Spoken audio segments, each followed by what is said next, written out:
I have a great pleasure and honor to introduce the next keynote speaker because she serves as Permanent Secretary for the Ministry of the Environment in Finland. She's the highest ranking public servant within the ministry. She wants to secure a good living environment for both current and future generations. Please remember to never give up, because you are simply the best. Ladies and gentlemen, Mrs. Hannele Pokka. Simply the best. Better than all the rest. Better than anyone. Hello everybody, I hope that you all are awake now. My task is this morning tell you some facts or visions.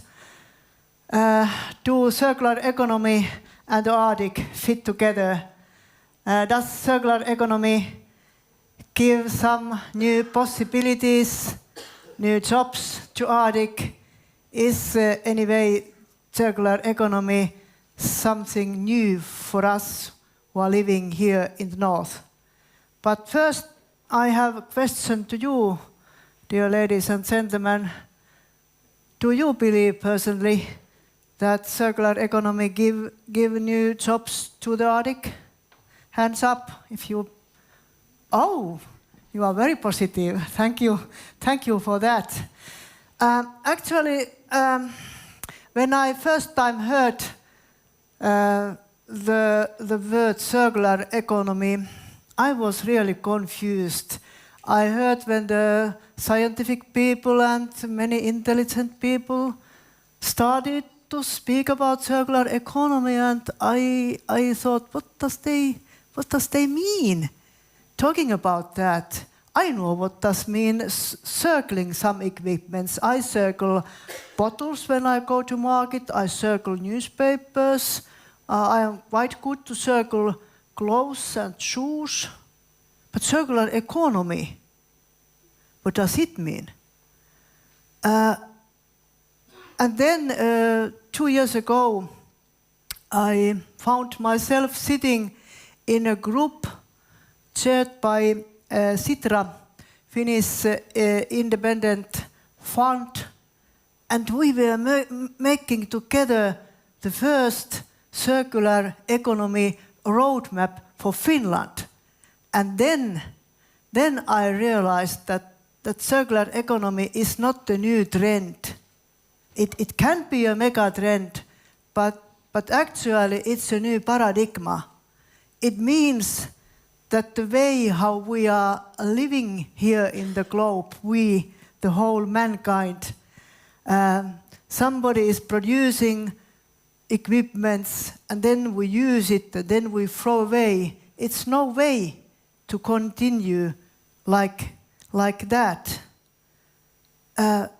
Circular economy means that nothing goes waste. Everything is used in good purposes. Circular economy is a new way to organize our whole economy. And why? Why this is important? Professor Vilenius, in his presentation, actually he put in front of us this, as I say, the big picture. That what are the megatrends in the world which has influences, which has that kind of a power that it changes things.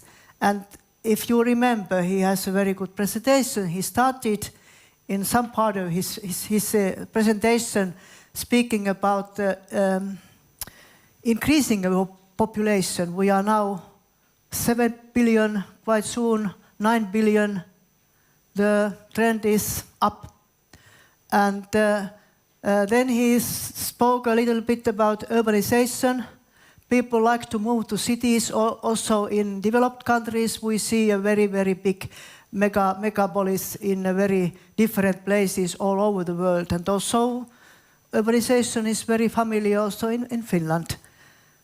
And these two things means that people are not not satisfied where they have been. They want to consume more. They have to use more natural resources. And that's the reason that this overconsumption day, you know the term overconsumption day, it's quite early, for example, in Finland. So when we have used annual portion of all natural resources in the globe, it was, if you remember, if you look at the media, it was quite early in August. So there is a lack of natural resources in the world, especially in critical resources. There is a lack of food. There is a lack of available land area to have more food.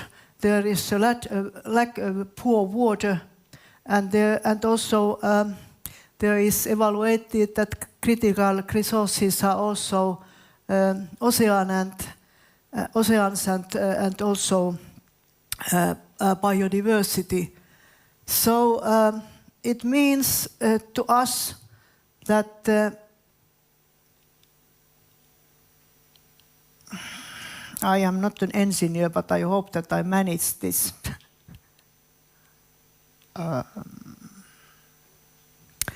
Help. How it works? I am not a good. Oh, okay. So practically it means that we have not plan B. We have not another globe to have everything this. And that's the reason that circular economy is not in the table in our conference. It's the table all over the world. And when Finland organized the world's first circular economy conference in Helsinki last June, we got 1,500 participants from 150 countries all over the world. We organized it together with UNEP and some other international organizations. And I can assure you that we were talking also from electricity cars, good for these presentations for our Swedish press, but we were talking especially of this change which is needed in the world. But today, what does this mean to Arctic? And before I continue my visions, Arctic and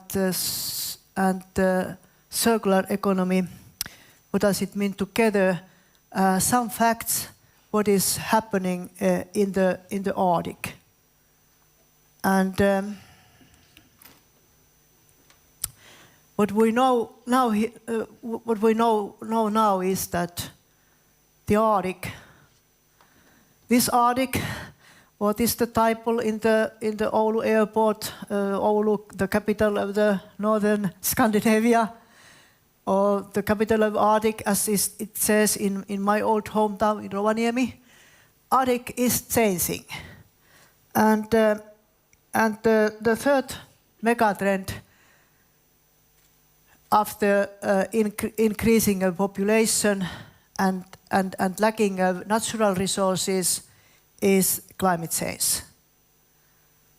We all know that 2 years ago it was made a climate agreement in Paris, and the undersigners of this agreement was all countries in the world and the members in the United Nations except two countries, and these two were Syria and Honduras. So the situation was that this agreement covers the whole globe. We know what has happened after that. There is one big country in the other side of the Atlantic Ocean, and the big boss of this country has put in his Twitter messages that the whole climate change is bullshit. But if we look to the year 2020, which is quite near, this is the year when they said in the Paris Agreement that then all activities to stop the climate change has started. And if we look now what is happening in the world, all countries, included European Union, where we are members, companies, NGOs, private citizens, states, all are now implementing these promises or these targets which they gave in Paris.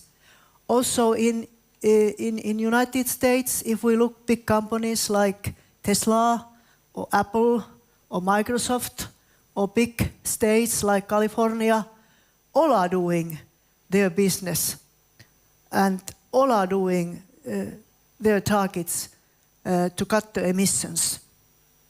So that is the big picture if we look the globe. But Arctic is warming. Arctic is warming also 2020. And the situation is that Arctic is warming twice time rapidly than the other parts of the globe. And it means changes. But if we look 10 years in future, 2030, what is happening then in the Arctic? 2030, I am quite convinced that the countries, the states, the European Union, everybody is moving towards these targets which they have put in Paris Agreement. They are doing it, so putting down the CO2 emissions. And I think that we are quite in the good path in this way. But Arctic is still warming. The vision is now that the Arctic Ocean will be ice-free in 2030, in the end of 2030. Some years ago, it was a vision that the Arctic Ocean will be ice-free not until the end of the first century, so 2010, so 2100.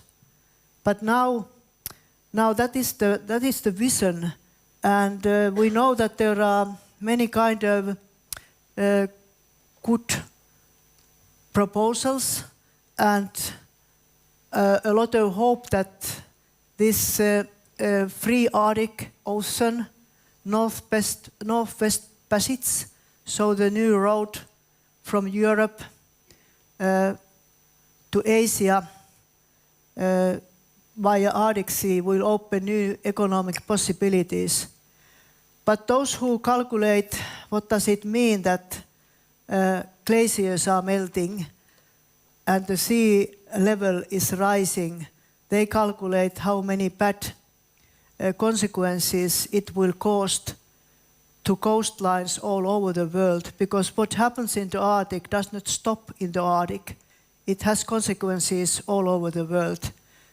Professor Vilenius had this map about these coastal lines and these big cities which are quite near the ocean, and the sea level will have obviously quite dramatic consequences to them. Especially the scientists are following what is happening glaciers in Greenland. This is not a horror story, but so it happens now. But if we look to the 2050, and this is actually the final timetable which was put in Paris Agreement, and 2050 it should be a situation that we have reached the balance and the climate is not anymore warming in globe level. It will be stopped to this 2 degrees, though we know that it's not enough. It should be 1.5. And obviously and hopefully also the warming in the Arctic territories has stopped 2050. But we don't know today what is the level where the warming has reached in the Arctic regions when it's 2050. We don't know. And that's the reason that we, in Arctic cooperation and all over where we have possibilities to speak this question, we say that we are moving not fast enough. We must take more ambitious targets. But that is the background why this circular economy, turning more sustainable development in the Arctic territories, it's actual, important, and necessary today. So I don't describe what will be the northern regions like in 2050, but I am afraid that the change will be much more dramatic than we can imagine today if we don't hesitate our targets to put these emissions in condition. But Finland is now chairing the Arctic chairmanship. I don't tell so much about this thing. This is fact now, so we have in a way a good place to talk about these things which are important to Arctic. And as you know, in Arctic Council there are sitting all 8 Arctic countries, northern countries, Sweden, Finland, Norway, Iceland, Denmark, and Russia, and Canada, and United States. And so far, Finland has now been chairing after May. So far, also United States and Russia all are very actively taking part to this cooperation. But I go a little bit back to this Paris Climate Agreement because the long-term goal, what is put in this agreement, requires significant replacement of fossil fuels by renewables and better energy efficiency and energy savings. So renewables, better energy savings. And as I try to describe you, countries, regions, cities, businesses, stakeholders, and also citizens all around the world are already contributing to achieving the goals of the agreement. Also China, which is one of the bad boys, if we look, who put more the CO2 emissions to air. They had to do something because it's question of the healthy and good possibilities for living for their people. They had to do changes, and they are doing quite fast changes, moving to renewables and doing energy saving and energy efficiency work. But it's a big country, and there is a long way to do. They have also poisoned everything in their country, lakes and soil and cities, and it's a long way to do something. But I call this energy market because whenever I have been sitting in Arctic meetings, there is always talk about oil and gas resources which are located under the Arctic Sea and also in continent, especially in Siberia. And there is always talking about mineral resources which are located also here in Finland, in this Fennoscandian Greenbelt region. And still, we all know that global energy markets are also undergoing changes. I don't need to speak about these electricity cars because we have got a very fine presentation about it. But the prices of raw materials are fluctuating. And the country who knows that especially is for example, Russia, which is still so dependent on their oil resources, and their budget and the whole state state incomes are dependent, what is the price of raw materials and especially oil and gas.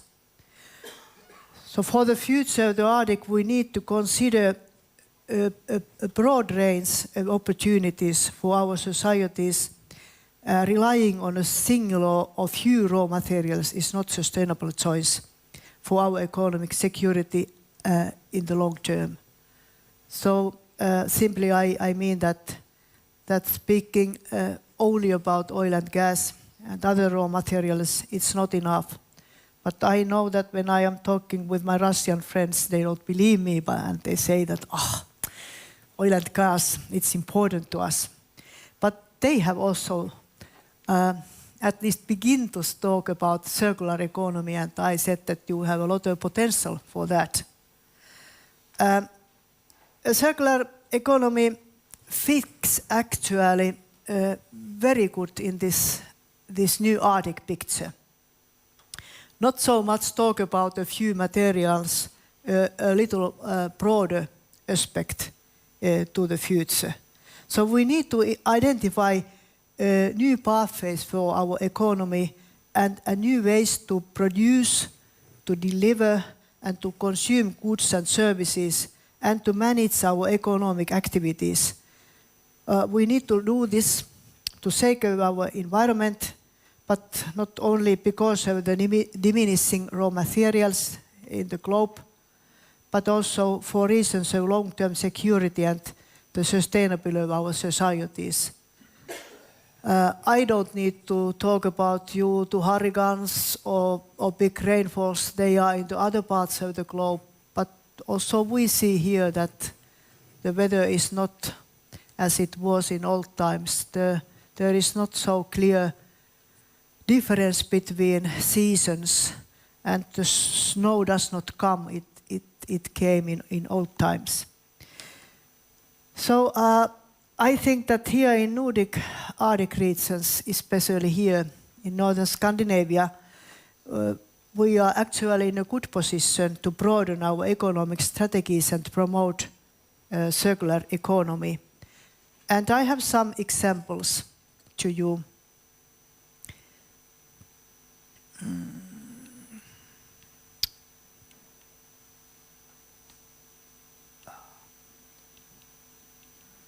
Nothing happens. Almost so bad. Yeah. It's a battery. So this is a picture from our circular economy conference. But for these examples, low carbon, clean tech, use of renewables, recycling, digitalization, cold climate technologies. Are they familiar to you?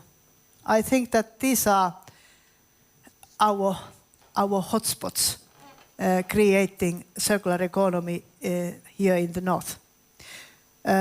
First, let's look at a low carbon economy, or even a carbon neutral one. Actually, in the local level, in municipalities in Finland, for example, there is happening a lot. I don't need to take an example in Gothenburg from Sweden, where they are also doing big things. But here in Finland, we have had quite many years,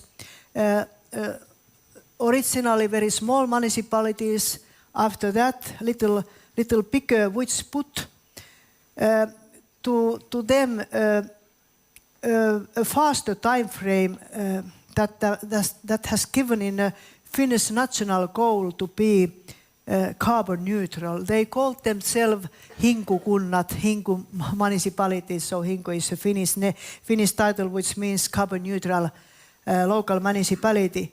And now after some years we see that they have already decreased their emission by 21% from 2007 when they started to 2013 when we calculated what is the status where they have reached. These municipalities have also switched from fossil-based fuels to wood-based energy sources and geothermal heating, and they have enhanced the energy efficiency of buildings. Their solutions have been very effective, and they have led also more jobs being created. We have now 27 of these municipalities and in Finland and one county in the eastern part of Finland. And today the most northern municipality is the municipality of Ii, so north from Oulu. And actually they have made a record how to cut their emissions. There are a lot of untapped renewable energy sources in the Arctic region, such as bioenergy, very familiar us in Finland and Sweden, wave and tidal power, Norwegians are interested, geothermal energy, very familiar also in Finland, and wind power. Solar energy can also be taken into use even more in the northern regions because sun is actually shining also here. All Arctic countries have the possibility to use these renewable sources of energy. And my second example, clean tech. No matter what. I'm sorry to interrupt, but we're a little bit over time, so. Sorry. Please. Yeah, thank you. But I try to be very, very fast. So a second example, clean tech. No matter what changes occur in the Arctic, the economic activities will continue, I'm sure of it. And clean tech solutions, which we have been, for example, in Finland, so clever in industrial life, in many decenniums, they can give also possibilities to do something, also improvements. We think that we are very good in clean tech, but there is also room for improvement, and remote monitoring of the improvement is one field of where technological development is leading to new solutions in a short period of time. Another example is the use of renewable natural resources. I think that we all know that there is a lot to do. And recycling, I am looking and waiting that I will see the first tourism center here in northern Finland, where we have a lot of very profitable, good tourist centers, which is a good example, recycling, renewables, and everything which put towards to circular economy. Because nowadays also tourist people are very interested how sustainable activities in this place where I spent my leisure day. Waste management can be a major image factor for sustainable tourism, but waste management means a business in circular economy, because that which was waste in old time is now business to somebody else. And last a few words about digitalization and cold climate technologies. If I look at the tourist who comes to northern territories in Finland, they need also cold climate technologies, for example, to their clothing. But we know that we have a very advanced cold technology already, and there is a lot of room to do something else. And what about possibilities of digitalization? There is a lot. We have heard now presentation about mobility as a service. And I am waiting to see the first innovator who make it possible, how we can use it also in sparsely populated area. Now we see these city examples, but this mobility as a service is also important in rural areas where it's not so big density. Who is the first innovator who says that this is really possible? So the last thing which I want to say you is that what works in Finland and in Arctic regions works everywhere. So a lot of possibilities, a lot of innovations. Let's be strong. Thank you.